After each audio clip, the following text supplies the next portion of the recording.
Hello, my name is Tara, and this is ETS-Lindgren. Follow me as we gain knowledge from leading industry experts in audio, medical, filters, chambers, and much, much more. Welcome to Tara's Tech Talks.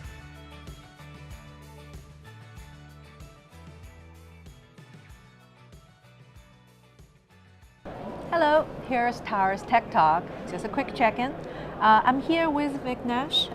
Nash, how about you give us a quick introduction and your role?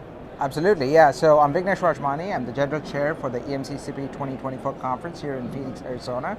In my past role, I was the EMC President for year 2022-23. Okay. And yeah, I was have the good privilege of being here and being the chair of this particular conference. Awesome. So, I mean, this has been such a successful conference so far. We're seeing a lot of people, a lot of attendees, and exciting papers and workshops and tutorials. So, what do you see the future of EMC SIPI? Yeah, so with the EMC SIPI, back in 2015, the Society made a conscious decision to include a lot of SIPI, the Signal Integrity Power Integrity portion, to the conference, and that's why we officially changed the name of the conference from just an EMC conference to an EMC+SIPI conference.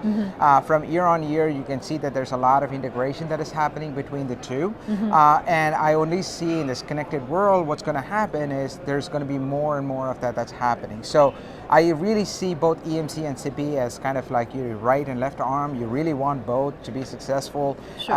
But that's essentially what we're trying to do, is to integrate these things more and more. And it's not just us trying to do it, it is actually happening naturally, and with all the electronics, the fast electronics that's there, the EMC problems are interesting. Sure. And the SIPI problems are also there, and we as engineers, we try to work on either side of it and try to make sure we come up with the right solution. So there's a lot of cross passing, right? Absolutely. Between the different sectors, and I mean, I've been sitting in some of those tutorials and discussions. It's been very interesting. Different views, how people see things from from electronics point or from EMC point versus high power point. Correct.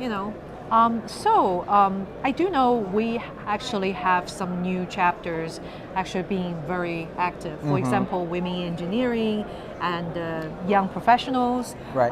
Any advice for those new chapters? Sure, yeah. So the YP and WIE program, as you know, they are a very active program within the IEEE, and each society, each technical society has a mandate to integrate more and more of that into our programs as well, which is only the right thing to do, because our future is going to depend upon the young professionals that we bring into the society, teach them what they need to know, learn from them on the newer things and the things that they think are problems. Of course. So within the EMC community, we've been doing a lot of work with young professionals. There's a couple of networking events that happen during the symposium, and so the younger individuals get to engage with some of the older professionals, learn from them, provide guidance in terms of their career path and things like that. So that has been very successful for us. We also just started a YP Ambassador program, which is going to get launched right after this week, and so this is trying to bring young professionals and giving them an opportunity to shine. And so those are the kind of things that the EMC Society is doing along the lines for YP. And again, as I mentioned before, women in engineering is another huge wing that we really care about. I know you have contributed quite a bit to this, and so does several other individuals. And so we're again taking a very regional approach to it. We have done women in engineering events, which was quite honestly revamped quite a bit from what we did back in 2022, and also sometimes before the COVID era. Sure. And we're bringing in a lot more professionals to the meetings, and it's been very, very successful. So, and also we're trying to do this at our partner conferences like APEMC and EMC Europe. So overall, I think these are the kind of things that matters, and we're very happy to be doing those things. So that's the answer for why YP and WE. If you ask for advice, I don't know what to tell you. But again, I've always been very happy with the EMC Society because we bring in a good mix of industry and academia. Yeah. And so, students who are young professionals as well, and they're early career individuals who we call young professionals as well, and there are women that are again are in a lot of successful women, including my wife, that are in the engineering field.